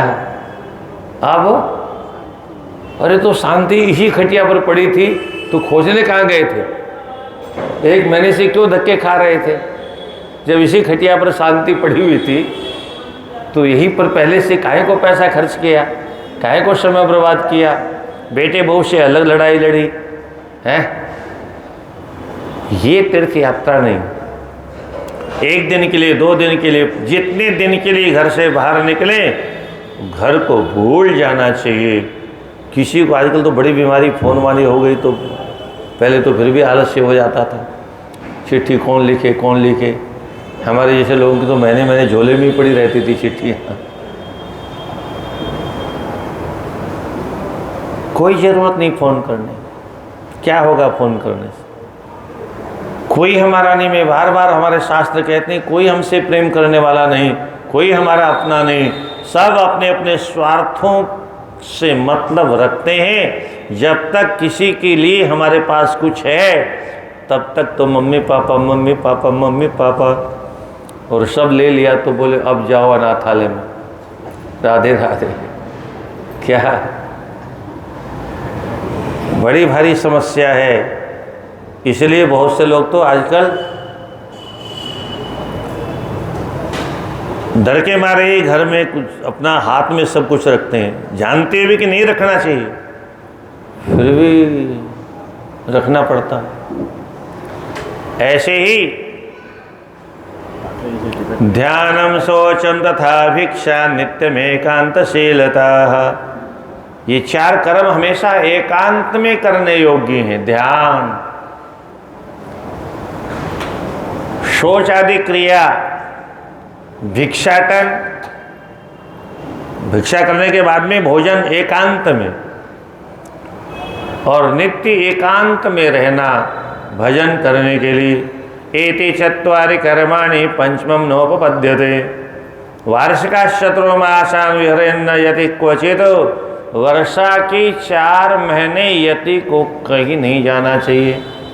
पुराने ज़माने में चातुर्मास होता था, हर गांव में हर शहर में कोई न कोई संत विद्वान कथा करते थे, नए नए ग्रंथों पर चर्चा होती थी, और इस प्रकार से सभी लोगों को शास्त्रों का ज्ञान होता था। स्वयं भी घर में लोग पढ़ते थे। जब तक टीवी की बीमारी नहीं आई थी तब तक घर घर में पूजा पाठ होता था। टीवी के अंदर जो मज़ा आने लगा, बस वही सब पोथन्ने बंद हो गए। अब जो ये मोबाइल आ गया, ये बच्चों को हनुमान चालीसा भी नहीं छूने देगा, हैं? कैसे हम धर्म की रक्षा करेंगे अपनी?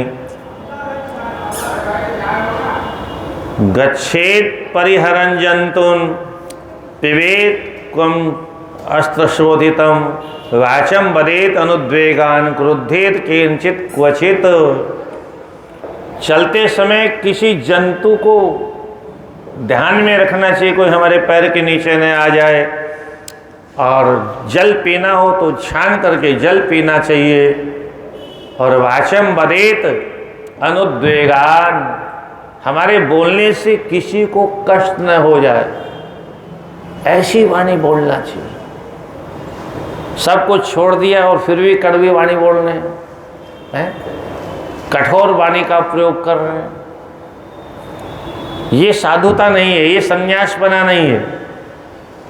क्रुद्धेत न केनचित, क्वचित, किसी पर भी किसी भी प्रकार से क्रोध नहीं करे। होता क्या है, परमात्मा बहुत बार हमारी परीक्षा लेते हैं। भजन पूजा करने वालों को, तीर्थ में रहने वालों को ये इस विषय को ध्यान से सुनना चाहिए। किस किस रूप में परीक्षा लेते हैं? नारी के रूप में परीक्षा लेने आते हैं, इसके भीतर काम का विकार है कि नहीं। लोभ के रूप में कोई चेला चांटी आ गया, महाराज कोई सेवा बताओ, आप इतने वर्षों से यहाँ रहते हो, धूप में आप एक आश्रम बनवा दें, बस हो गया गड़बड़ घोटाला। क्या अब आश्रम की व्यवस्था देखो, पंखा खराब हो गया तो उसको देखो, उसको देखो। अब यही करने आए थे, इसलिए घर छोड़ा था। एक घर छोड़ दिया तो फिर दूसरा घर क्यों बनाना था? और दूसरा घर बनाना ही था तो पहले वाले घर में क्या कमी थी? हाँ, इतनी कमी हो सकती कि 4 ही कमरे थे, अब 40 बन गए। क्या पहले एक कमरा, एक मकान था, वो 10 आश्रम बन गए, तो ये तो कोई त्याग नहीं हुआ ना।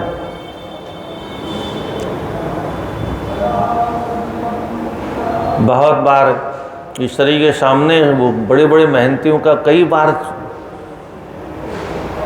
मेहनत बनाने का बहुत लोगों ने प्रयास किया, बचपन से लेके अभी तक।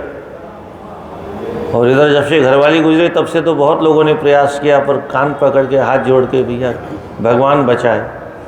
क्योंकि साधु बनने के बाद में भीख मांगना और आश्रम चलाना, इससे बड़ा कोई अपराध नहीं हो सकता सन्यासी के जीवन में।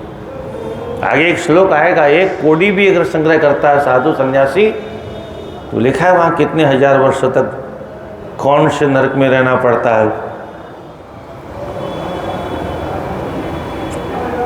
चरेदाता सहायश निरपेक्षो निराश्रय, बिना किसी सहाय के, बिना किसी कामना के, किसी से कोई कामना न करे, निराश्रय, किसी का आश्रय न ले। नित्यम अध्यात्म निरत, अध्यात्म चिंतन में निरंतर प्रभु चिंतन में लगा रहे। नीच के न खो वशी,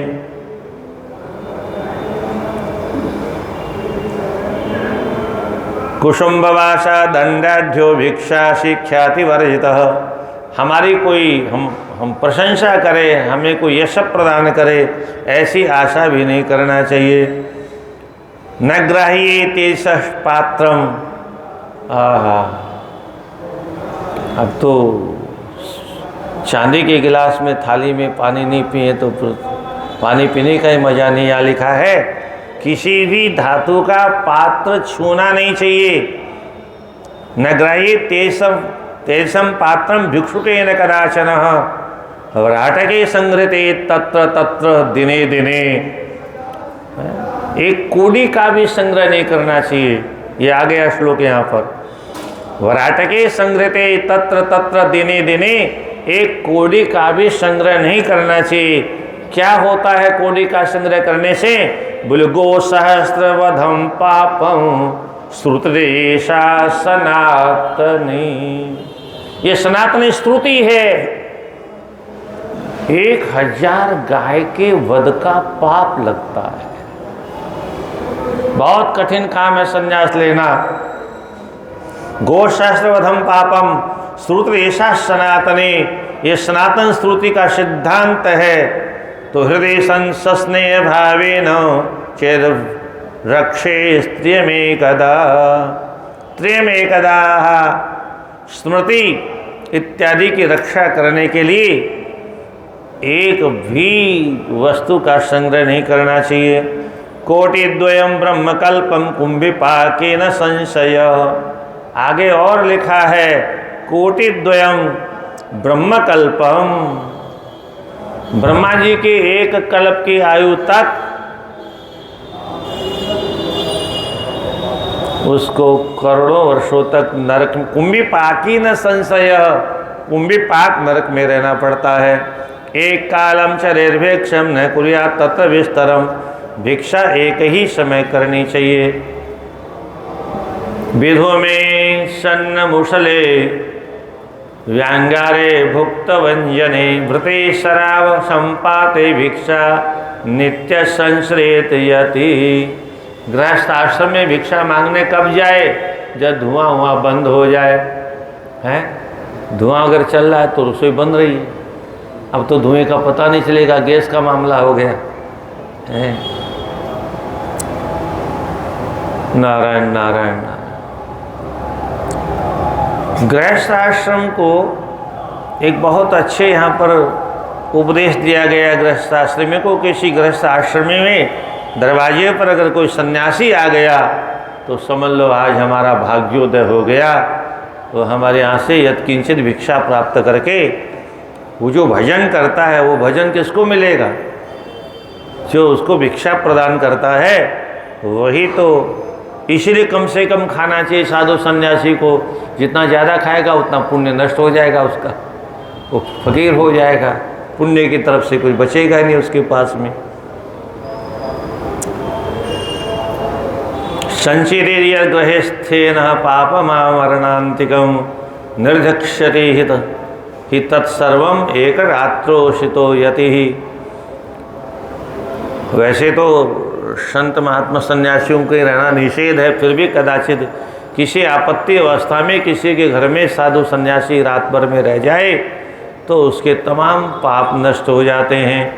दृष्ट्वा जराभिभवनं असह्यं रोग पीड़ितं देहत्यागं पुनर्भर्गर्भं भर्गक्लेशस्य दारुणम्।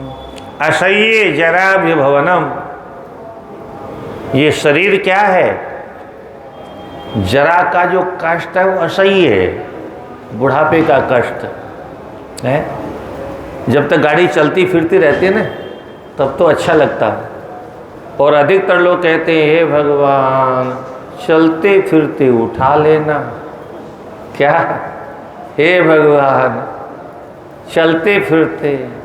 अरे भैया हम कह तो रहे हैं पर हमने जो किया है वो तो हमें को भोगना पड़ेगा ना। उसको कौन भोगेगा? उसको बिना भोगे छुट्टी कैसे हो जाएगी? इसलिए ये कहना तो बहुत सरल है, सीधा सा, कि चलते फिरते चले जाएं। फिर हमने कौन कौन से कर्म किए ये तो हमको पता नहीं है। क्या? ये तो वहाँ लिखा हुआ है। आज के लोगों को आश्चर्य होगा, बोले कैसे लिखा जाता है? अरे उस परमात्मा की बनाई हुई खोपड़ी से बने हुए यंत्रों के माध्यम से यहाँ पैसा डालो और बम्बई कलकत्ते अमेरिका पैसा पहुँच जाता ऑनलाइन है। ऐसे ही यहाँ जो हम कर्म करते हैं वह सारा का सारा ऑनलाइन। सृष्टि उस करने वाला जो परमात्मा है, बनाने वाला जो परमात्मा है, उससे बड़ा वैज्ञानिक आज तक कोई पैदा नहीं हुआ धरती पर। क्या? ये सूर्य भगवान उसी परमात्मा की देन है जो जब से सृष्टि हुई तब से सारे संसार को प्रकाश दे रहा अकेला।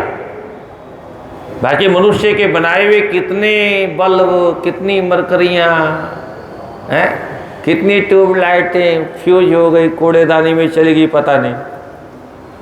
और उस परमात्मा का बनाया हुआ सूर्य आज भी चकाचक और उतनी दूर से आग बरसा रहा। उस परमात्मा का बनाया हुआ वायु का गोला, वायु का संचार जिसको हम प्राण वायु कहते हैं, इसके बिना तो एक सेकंड कोई जी नहीं सकता हो। सूर्य नहीं भी हो तो कुछ दिन काम चला लेंगे। सर्दियों में ऐसा अक्सर होता है, हर साल होता है। 10-15 दिन सूर्य भगवान का दर्शन नहीं होता, फिर भी गाड़ी चलती रहती है। पर हवा तो एक ही मिनट के लिए अगर छुट्टी लेके चली जाए तो सबकी छुट्टी हो जाए। ये हवा किसी वैज्ञानिक के बाप ने नहीं बनाई, ये हमारे सबके बाप ने बनाई।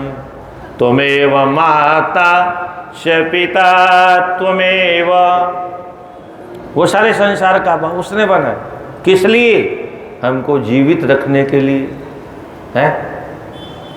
और उस हवा से लोगों ने गैस बना ली, उस गैस का पैसा लेते हैं डॉक्टर लोग। क्या मेरे प्रभु ने अगर हवा नहीं बनाई होती तो गैस कोई कहाँ से बनाता भाई? ऐसे सूर्य की ऊर्जा, आगे अध्याय आएगा जिसमें सौर ऊर्जा से सृष्टि के आदि में रसोई बनाई जाती थी। ये तो वैज्ञानिक अब चेते हैं, यहाँ तो सृष्टि के प्रारंभ में देवदास के युग में जब अग्नि को आदेश मिला कि तुम धरती को छोड़ दो, अग्नि धरती को छोड़ के चले गए, तो सबसे पहले सूर्य की सौर ऊर्जा के द्वारा भोजन बनाया गया। शास्त्रों में सब लिखा है, पर कोई खोजे तब तो। ये तो विदेशियों ने हमारी नकल कर करके वो अन्वेषण करने लगे। हमारे यहाँ तो विमानों से आकाश भर जाता था, इतने विमान होते थे पुराने जमाने में। और ये जो ग्रह नक्षत्र चल रहे हैं, ये तो आज का विज्ञान भी मानता है कि सब बड़े बड़े ग्रह नक्षत्र हैं, छोटे छोटे तारे नहीं हमको दिख रहे हैं इतने दूरी से। परंतु परमात्मा का ऐसा आदेश है, सब अपने अपनी गति से अपने अपनी पटरी पर चलते हैं। अगर अपना रास्ता छोड़ दें तो एक्सीडेंट हो जाए, और एक्सीडेंट हो जाए तो आग लग जाए, और धरती पर गए तो धरती जल जाए। इतने बड़े बड़े ग्रह हैं ऊपर में।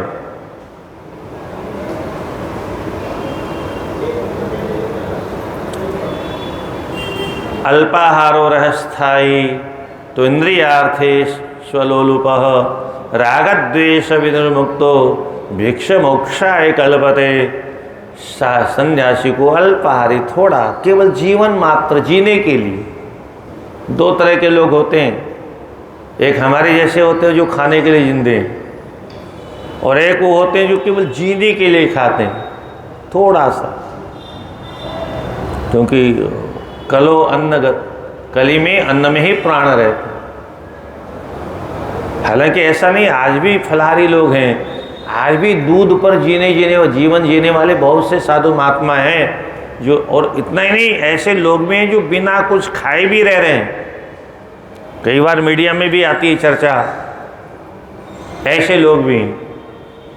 राग द्वेष से रहित होकर के ऐसा जो जीवन जीने वाला है उसकी मोक्ष स्वतः हो गई है। आश्रमे तो यतिर्यस्य मुहूर्तमपि विश्रमेत।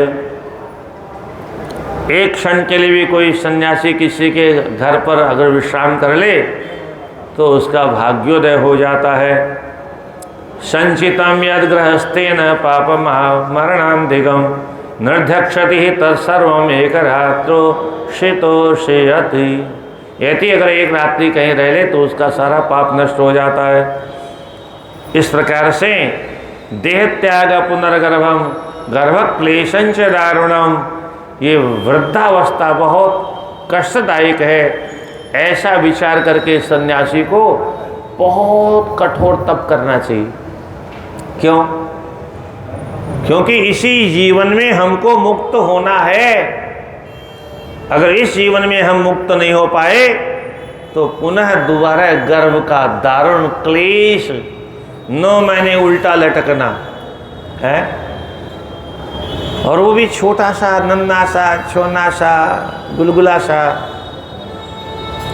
और ऊपर से अरबों अरबों कीड़े काटते रहते पेट में। हो अकेला नहीं रहता है। गंदगी के अंदर, आज हमको ऐसी गंदगी में कोई रहने को कह दे तो हम मर जाएंगे, वहां नहीं रहे। कोई करोड़ों रुपया दे के चाहे तो वहां प्रवेश नहीं करेंगे वैसी गंदी जगह। तो जन्म जन्मांतरों के पाप के कारण हमको ऐसे नरक में रहना पड़ता है 9 महीने तक। कीड़े काटते रहते हैं। और मजे की बात तो ये है कि जब एक जीव बाहर आता है तो अकेला नहीं आता है, बेटा बेटी अकेले नहीं आते, उसके साथ बहुत से सहोदर आते हैं। वो जो कीड़े होते हैं वो भी बाहर आते हैं। उन सब कीड़ों को नाली में डाल करके एक कीड़े को उठा करके मेरा मुन्ना मेरा मुन्ना मेरा मुन्ना है, बाकी कीड़े नाली में, कितनों की हत्या कर दी हमने। कैसा मोह है संसार में, अद्भुत है ये। नाना योनि निवासंच न्योगंच प्रेष अप्रेष संयोगम अधर्मा दुख संभवम। नाना प्रकार की योनियों में हमने निवास किया, सुख कभी नहीं मिला। राधे राधे। गाय बने, भैंस बने, भेड़ बकरी बने, कुकर शुकर बने। हाँ, ये अलग बात है, जिस योनि में हमने जन्म लिया उसी योनि में हमने आनंद किया, उसी को अच्छा माना हमने। गधा बन गया तो गधा ही मट्टी में लौटने में आनंद आ रहा है, ढेचो ढेचो, खूब डंडा खाए, खूब बोझा ढोए। सुअर बन गए तो नाली में पड़े हुए हैं।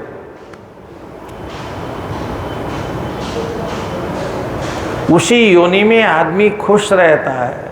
कोई मारना चाहे तो मरने को तैयार नहीं कोई होता है।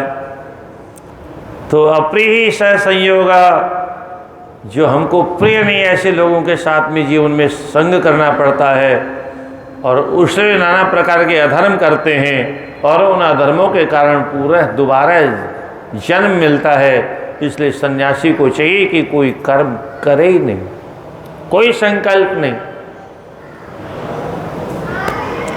पुनर्निरैव संवासम नाना नरक यातना। दोबारा जन्म हो गया तो फिर नाना प्रकार के नरकों में निवास करना पड़ेगा। कर्म दोष समुद्भूता नृणाम गतिर अनेकदा। कर्मों के दोष के कारण मनुष्य की गति नाना प्रकार की होती हैं, अर्थात नाना प्रकार की योनियों में जाना पड़ता है। देश नित्यताम दृष्ट्वा नित्यताम परमात्मन। इस देह को अनित्य अर्थात असत्य मान करके, अब आज के बच्चे कहेंगे असत्य कैसे है? असत्य ऐसे है, कभी हम छोटे से थे, उसके पहले माँ की गोद में थे, उसके पहले हाथ पर नहीं हिला पाते थे, घुटने नहीं चल पाते थे। कहाँ गया वो शरीर कहाँ गया हमारा? आज ऐसे हैं, कल ऐसे नहीं रहेंगे, परसों ऐसे नहीं रहेंगे, 10 वर्ष बाद में कुछ और जैसे हो जाएंगे। किसी ने बचपन में आपको देखा और आज देखेगा तो कोई पहचान नहीं पाएगा। अरे औरों की बात छोड़ो, आपकी एक फोटो कोई ननिहाल में पड़ी है, क्या बचपन की ननिहाल में पड़ी है, तो किसी के साथ में खींची हुई रखी है और किसी ने वहाँ जाने पर पूछा इसको पहचानते हो?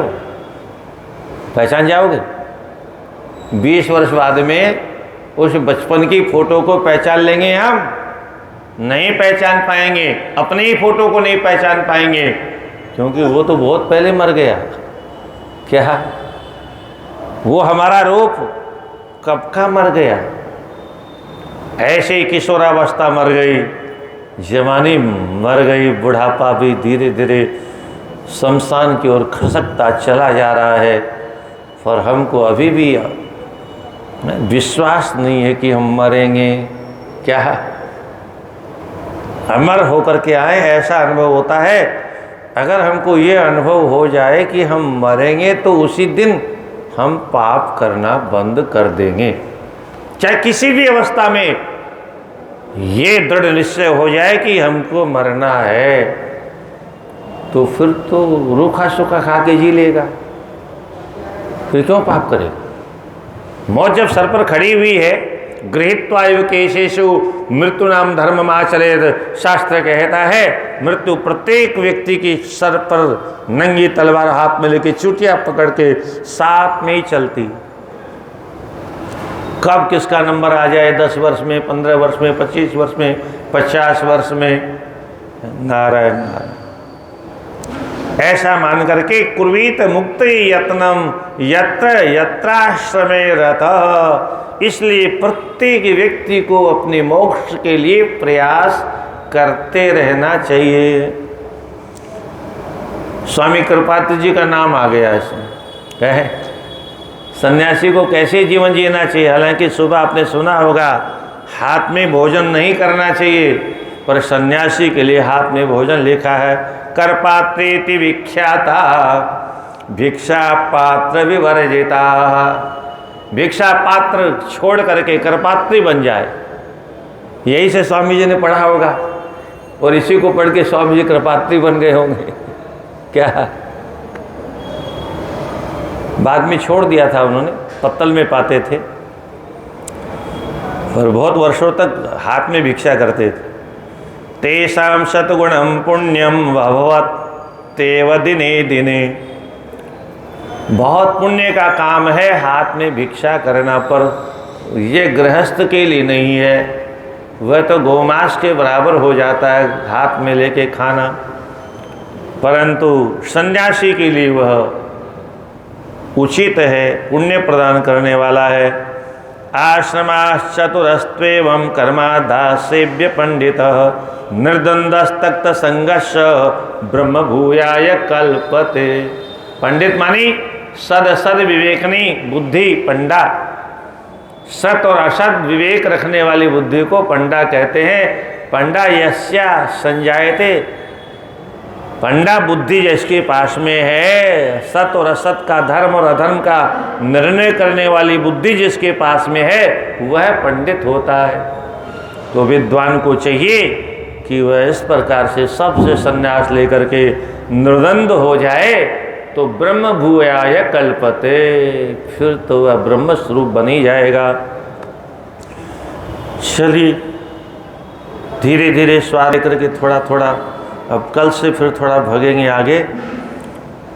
हर हर महादेव शंभो काशी विश्वनाथ गंगे। हर हर महादेव शंभो काशी विश्वनाथ गंगे।